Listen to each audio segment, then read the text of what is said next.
you've heard me say over and over again, first of all, you've got to know that you're called. If you don't, do something else. Because you will never, in my opinion, you'll never do anything that's more difficult, more demanding, more spiritually challenging than planning a church. Because as both these men have said, the devil does not want us to plunder hell and populate heaven. And he will do almost anything to keep us from being able to do that. And the reason I think it's so important is to write the vision. And you guys have said it already. You need to find out who you are. What is God saying to you? As I said before, there will be people that come your way that they want you to change the vision. And I love what Ryan said. Be married to the vision. Yes. Married to the vision. Date the model, because the model is changing. Bishop sent me to a church that lost their pastor. Been there 26 years. Countless people said to me, Brother Reid, we don't want anything to change. I said to them, well, unfortunately, your pastor's not coming back. Oh, boy. He's dead. He's not coming back. I said, I can guarantee you one thing. Things are going to change. They said, we don't want any of that contemporary music in our church. Well, the irony of it was that music they sang was contemporary in the 1990s. I go into churches all the time, and I almost feel like I'm in a time warp. I just turned 75 years old. Wow. And I realized the one constant that I'm going through in my personal life is change. I didn't want to lose Andrew, but the Lord took her. And every day I find that I've got to change personally, but to think the church does not have to change, that's foolish. Your church, whether you like it or not, and a lot of times you don't like it, and probably the majority of people sitting on your pew, they don't like it. But if you don't change, the church is going to die. The church in America, unfortunately, is dying. Statistics say that 85% of churches in America are plateaued or declining. Wow. And the thing that alarms me, of the 15% that are growing, only 1% is growing by conversion growth. Wow. Yeah. Help us, God. What we're doing is, I equate it to be the captain of the Titanic. Yes. The ship has hit the iceberg, we're going down. And the captain says, well, we've got to rearrange these chairs on the deck. Yeah. To make sure. No, the church, and I love the church. I spent my whole life in the church. But if we don't change, and you're the agent of change. I'm going to say that again because some of you didn't get it. You're the agent of change in your church. Amen. I've known Chris since he was born. And I can tell you, epic. The man has grown. He's matured. Yes. Chris Lockamy is not the man he was last year. Amen. He's not the man he was last week. Yes. We've got to change. And I find people, especially older people, and I can say that because I have reached that place in life, but we get comfortable, and the church seems to get more comfortable because I see people that don't want anything to the church to change, but they're driving a new car. Right. I see people that want anything to change in the church, but they've got new clothes on. So we have got to come to the reality that things are changed. You're the agent of change for your church. And you have got to cast the vision. We've heard some great teaching today. Yes, we have. I'm not saying that I've been to more meetings than one man should go to in 3 lifetimes. We've heard some good stuff today. And call on these men. They put their email addresses up there. And I know both of them. They'd be glad to interact with you. And you've got sister's card, so call her, take advantage of it. One of the most frustrating things I have, we try to do a reach every month, and we do a reach every month. And if some of you, I've asked you to send me articles, oh yeah, Brother Reid, I'll do that. Okay. I'm still waiting. In fact, I'm going to be like the guy, my skeleton will be at the post office waiting on your article. So I try to go through Facebook. Can you imagine people want to check on your church? I don't know about, I'm not speaking to anybody specifically here. Sure. But because you're right, most people check us out on the website before they ever even think about coming to church. Yes. That's the truth. Can you imagine what, some of the websites I go, I went on, this week we did the newsletter on Tuesday. And I went on a couple websites and they had stuff, current stuff from 2013. 2016. You know, to me, and I may be wrong, and Brian, I give you permission to correct me, but the only thing worse than not having a website is having a bad website. Because it says to you, I don't really care. If I get to it, I get to it. It's just like first impressions. I went to a church, Bishop sent me to a church to do some business for him, and so I had a meeting with the whole church, and I asked him, I said, why would anybody want to come to this church? Now, I'm there representing the bishop. I said, well, first of all, when you drive on the property, it says you don't care about God or the house of God. Yeah. You got weeds growing up every place. When I came into the church, half of the lights were out in the building. Wow. I said, why? I told him, I said, if I lived in this neighborhood, I wouldn't come to this church. I go to some churches, man, everything is manicured. Like you said, they're greeters. Ryan, he said that the first 7 minutes people decide if they're going to come back. Well, there's some people that say that they decide in the parking lot. Yeah. Oh, yeah. By the parking attendant, by the greeter. I'm not going to take them. I can tell you some sources. I'm pretty well known in this region. But I go into some churches and I have one or two people greet me. Wow. And I think, well, if they know me, and they don't come, well, what about a visitor coming in? Right, Or a yeah. guest coming in? Right, yeah. Wow. We cover some valuable territory. I read an article. I don't know if you ever Googled, most of you probably have, but you need to maybe from time to time just Google. See, there's some great, these men give you some great websites to go to. You see, we come to these kind of meetings, and the question is, what are we going to do with what we've learned? Yes. Right, yep. Exactly. That's easy to go back home, get back in the same routine. Well, I don't have time for this, I don't have time for that. The last time I checked, every person in this room has 168 hours a week. Yeah, exactly. It's a matter of priorities. Yeah. What are you going to do? You say, well, you see, there's areas we can change. Areas we can change in our lives. And we have to, it's like the question about, was it more important to have a guy playing the bass or have him out greeting somebody? Well, if you don't have a good greeting, first impression crew, they may never come in to hear him play bass. So what's more important, have another bass player or have somebody sitting on your pew that might get saved?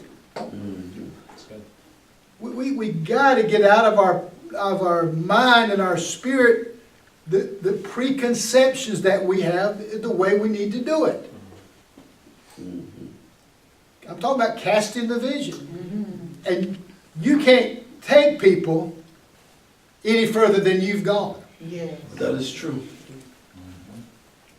If you're not married to the vision, now I was married for 50 years, 6 months, and 19 days. I know a little bit about marriage. The good, Yes. the bad, and yes, she's not here to defend herself. There was some ugly, mostly on my part, right? I agree with that. And sometimes your vision may be ugly to other people. Yeah. But are you really committed to it? Do you live it, breathe it, taste it, smell it? You've got to have that vision. And so let me just say this, most of you have already launched or you're in. Don't be in such a big hurry to launch. That's the truth. It's true, Bishop. I talk to people, I've talked to every one of you. Everybody said they want to plant a church. I talk to them and I tell them, I said the first thing, take time to put together a strong core group. Yeah. The reason ARC is so successful, they launch with 200 every launch. If you said today to ARC, we want to plant a church, they'd probably tell you the earliest you should look at it would be January, probably 2020. Yeah. What am I going to do? Well, first of all, you're going to establish some relationships. You're going to build that core group. They're going to get stronger and stronger. Let me just share with you 7 things that will drive future church growth. The first one seems to be so easy, but the one thing that flies under the radar for most growing churches of how much personal invitation fuels church growth and discipleship. Nobody has to raise your hand. Nobody has to answer. This is a rhetorical question. How long has it been since you won a person to the Lord yourself? Yeah. Good question. How long has it been? You know, most of us, and I put myself in that category, I live a fairly isolated life. Where I work, you know, I come here one day a week. Not too many sinners in this building. I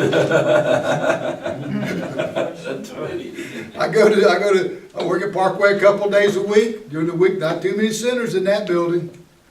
So I literally have to work at friendships with sinners. That's why when I was at Salisbury, I was a deputy, I was a chaplain for the sheriff's department, because I wanted to get out there. And so, personal invitation. He says, if your church members don't invite their friends, don't expect to grow. But then it gets back to what both Ryan and Chris talked about. You got, when they come, it's got to be done with excellence. Yeah, that's the second thing. Refusing to settle for mediocre. Again, I know I've been doing this a long time, but I almost get embarrassed for churches that I go into. I love what Brian said, with 3 minutes for making announcements. I go to churches, they'll spend 10 minutes making announcements. Yeah. They'll have praise and worship, and man, they've got us in the spirit, and we're just ready to go. And then all of a sudden, don't forget, we're having a rummage sale this Saturday. Oh, boy. To me, refusing to sell for me, do it, whatever you do it with excellence. Said, too many churches allow what's good to stand in the way of what could be great. Yes. Good is good, but great is great. And we can't settle for just being good. We've got to settle for great. Okay. 3, an open door outline and a great in-house experience. Future church will realize that online presence is their front door. Now, when you get to where I am in life, you know, like I have, the only reason I have a Mac computer, because most of the young guys, you see what Ryan was carrying, don't you? I would have had my iPad, but I was.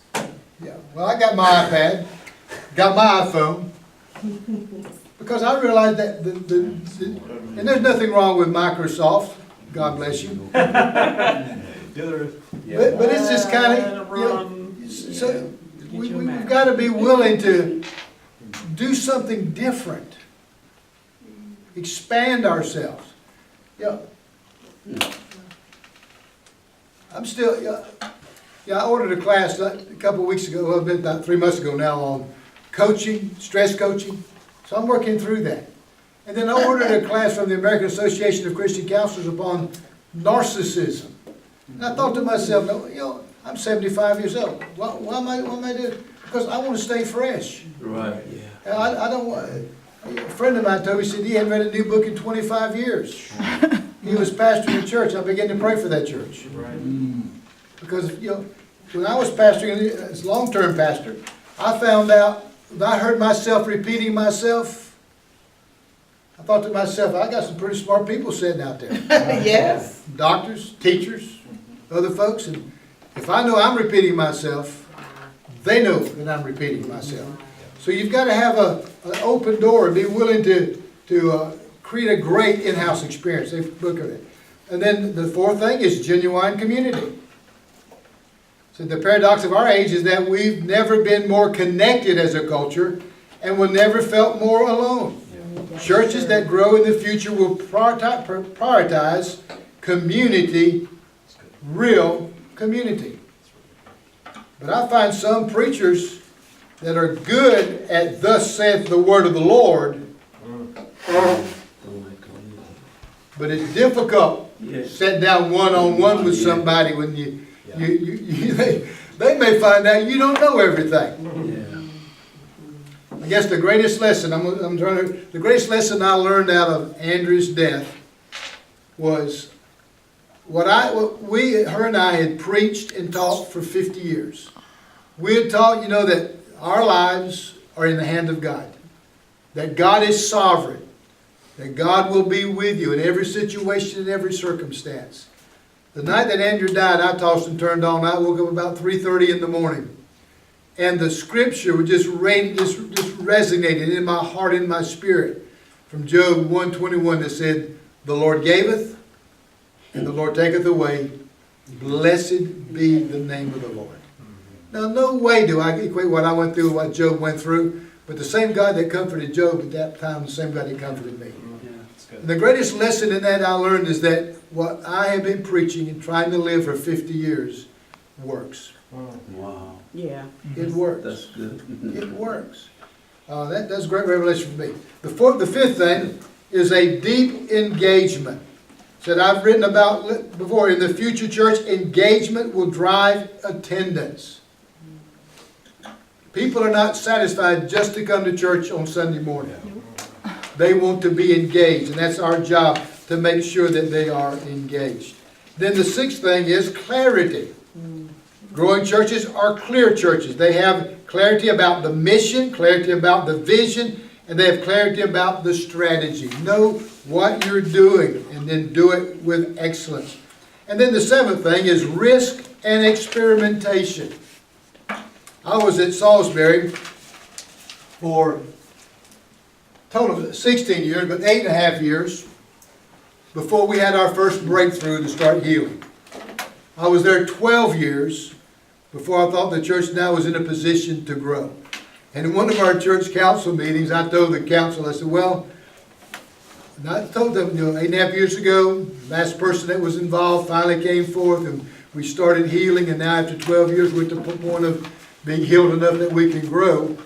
And I told them, I said, what we're doing is not working. We're having 150, 175 people show up on Sunday, but it's not working. We're going to do something different. I said, it may make it worse, but we're going to do something different. And we did. And in the next couple of years, we had some real good growth. And the Lord helped us win a lot of people. See, sometimes you have to if God leads you, then take a risk. Yeah. Try something different. Because honestly, folks, what the church at large today is doing is not working. Wow. It's not working. We can put all the blame here, there. There are churches that are growing. There are churches that are busting the seams. Why? Because they're willing to take a risk. They're willing to experiment. But you see, the Bible says that the just shall live by faith. Amen. And if what you do, you can calculate the outcome, then that's not faith. So faith is what? The substance of things hoped for. The evidence of things not seen. So cast the vision. Make it clear. Be married to the vision. And don't be afraid to do something different. The curse of the church today is we've always done it that way. All of us know the definition of insanity. And most of our churches live in that definition of insanity. Doing the same thing we've always done, expecting to get different results. Yeah. If you do the same things you've always done, you're going to get the same results. And that will not reach a harvest in 2019. We've got to do something different. Cast the vision, make sure it's a vision God's given to you. Be married to the vision. And just believe that, like Brother Holder said, there's no shortage of sinners. No shortage of sinners. When you look at the population of Delmarva-DC, I think it's somewhere around 6 million people altogether. We have 140 churches. We have 30-some thousand. We have 30-some thousand members. We probably have between 18 and 20,000 people that attend any Church of God any given Sunday in this region. 6 million people, 20,000 come to church on Sunday. I know we're just one denomination, but by and large, statistics tell us that tomorrow, less than 20% of all Americans will be in any church, anywhere. Like the last statistic I heard was about 12%. Yeah. So wherever you are, at least 80% of the people have no church, will not be in church tomorrow. Amen. Any questions or comments? Make your questions for me simple, make your questions for these two guys, make them profound. I have a question on the last thing you just said, and you may have answered it. What are the signs? We're church plants, so we haven't per se developed a long history of doing the same old thing. But are there any signs that we need to be aware of that we may need to try something different? Yeah, I think the biggest sign is if you're not reaching people. I mean, That's it. that's the bottom line. Jesus said, go into all the world and make disciples. Brother Sula made a good point, you know, it's not enough just to get people saved. No, it's a disciple. As you know, I've become an itinerant missionary to Jamaica. January of last year, we went to Jamaica. We had about 30 people saved in downtown Ocho Rios on a Friday night, but there's no follow-up. So the church I went with is an independent church, and so for the last year and a half, I've been trying to merge this independent church with the Church of God in Jamaica. It's taken longer than I would have ever anticipated, but we finally have got it done. So that when we go back to Jamaica in January this next year, there'll be about 70, 75 people. We'll have a rally downtown Ocho Rios, and there will be probably 75 to 100 local Church of God people working the crowd, getting names and addresses. You see, we've got to produce fruit that remains. Yes. Not just enough to pick the fruit. We've got to make disciples out of it. Yeah, in 2012, well, 1 year after I planted the church in Waldorf, I went to Jamaica and I planted a church there in Kingston. And within a year, that church had over 30-something people. Once that happened, I couldn't stay here and kind of oversee the church like I wanted to, because I have my church here dealing with. So what I did, I went down to Jamaica, I went to Bishop Blair, and I take the folks who was in charge, who I put in charge there, and I take them to Bishop Blair, and I said, well, okay, this church is here now, and we're asking you to assign people to oversee this church. And I turned it over to them. The church is there going stronger even than my church right here. That's But good. see, sometimes the way God uses us, it's not the way that we thought that we would use. I thought, okay, I planted a church, God sent me to plant a church, and I know God sent me. I thought this church would explode, but it's moving slower than I think. And when I plant a church from that church, the church I plant is going faster than my church. It's so funny, It happens. you know? So we just have to stick to what God planted in our spirit, Absolutely. because He's the one who gives the increase. Amen. All we have to do is do what He says that we should do. Yeah, Thank you. but, yeah, again, I was so impressed. The vision is clear. Yeah. We have to create the culture Yes, for churches to grow.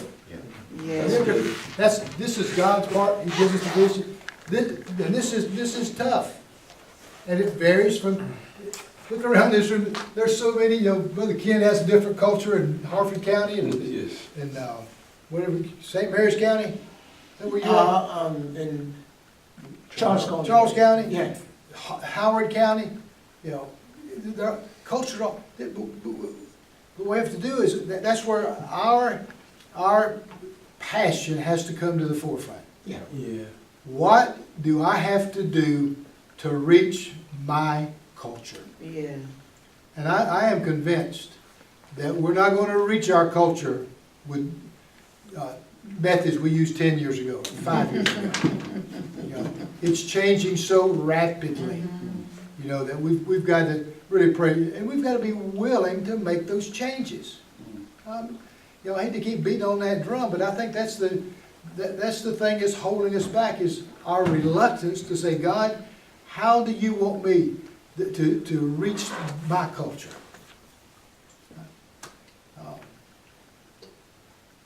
we do that, we plant, God waters, God give the increase. Yeah. Amen. We've got to be, gotta become more in tune with the culture that we're living in. Ryan, anything else you'll say? Pastor Chris? Nope, it's good stuff, thank you, sir. Oh, thank you guys, been great. The next church planners meeting will be February 23rd, 2019. Contrary to what's on your, I made a mistake, 2019. 2019. In 6 months, I had somebody tell me, well, I have a previous commitment for today. So I asked them, I said, are you telling me that you made a commitment more than 6 months ago for today? That's the truth. Yeah. Yeah, it's a matter, these, and I'll be writing, I probably won't write to you, but I'll be writing a letter to folks this week and let them know that this is part of their commitment to the Church of God. Yes. And I don't need to have any more meetings. Do you need to have any more meetings? No, good. No, we don't need, but it's for your benefit. Hopefully, as I said, hopefully you've got a nugget. Yeah, oh yeah. Amen. And, Oh, yeah. we know that Brother Ken now, he's got 7 nuggets in his. At least 7. But you've got I'd look at the that. potential of several nuggets today. Stand with you, please. Sorry we didn't have lunch, but we'll let you go an hour early. Catch you.